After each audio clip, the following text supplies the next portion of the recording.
అంతరోపాసన చేసినటువంటి వాడికి తిరియక్కులు కూడా ఉపకారం చేస్తాయి. ఇది నిరూపించిన కాండ సుందరకాండ.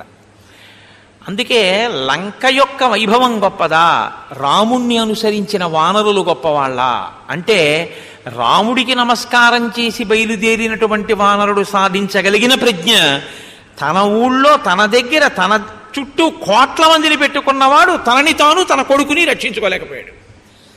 ఒక భక్తి వైభవం ముందు, ఈశ్వరోపాసన వైభవం ముందు, నిత్యతృప్తుడి యొక్క స్థితి ముందు, ఒక బ్రహ్మజ్ఞాని ముందు, ఒక ఆత్మని తెలుసుకున్నటువంటి వాడి ముందు మిగిలినవి ఎలా వెలవెలబోతాయో, దేని చేత అసలు ఈ దేశంలో ఉపాసన వలన ఇంత పేరు ప్రఖ్యాతులు ఈ దేశానికి వచ్చాయో చెప్పిన కాండ సుందరకాండ.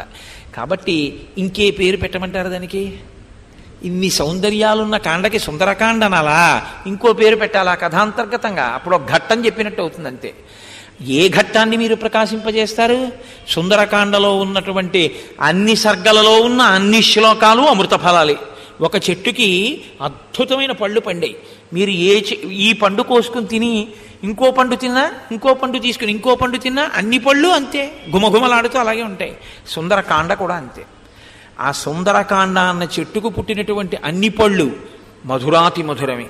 మీరు ఏ శ్లోకాన్ని తీసుకుని అవతరించండి, మీకు ఎన్ని విషయాలను లాగేసుకుంటుంది. లాగేసుకుని మీకు చూపిస్తుంది. అంత ప్రజ్ఞని ఆవిష్కరించగలిగినటువంటి కాండ సుందరకాండ.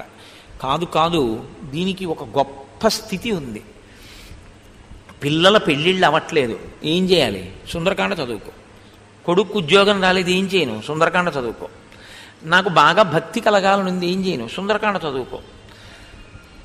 మా ఇంట్లో ఏమిటో చాలా ఇబ్బందులుగా ఉంటుంది, ఇబ్బందులు తొలగిపోవాలి, ఏం చేయను? సుందరకాండ చదువుకో. ఉద్యోగం స్థిరపడాలి, సుందరకాండ చదువుకో. అన్నిటికీ మంత్రం సుందరకాండ చదువుకో. అన్నిటికీ మంత్రం సుందరకాండ ఎలా అవుతుంది? నీ చెప్పడం కాదు, నువ్వు చదువుకుని చూడు. కొన్నిటికి సమాధానాలు ఉండవు, అనుభవంలోకి తెచ్చుకోవడమే. అనుభవంలోకి తెచ్చుకుంటే సుందరకాండ గొప్పతనం ఏమిటో తెలుస్తుంది. అసలు అన్నిటికన్నా గొప్ప విషయం ఏమిటో తెలుసా అండి?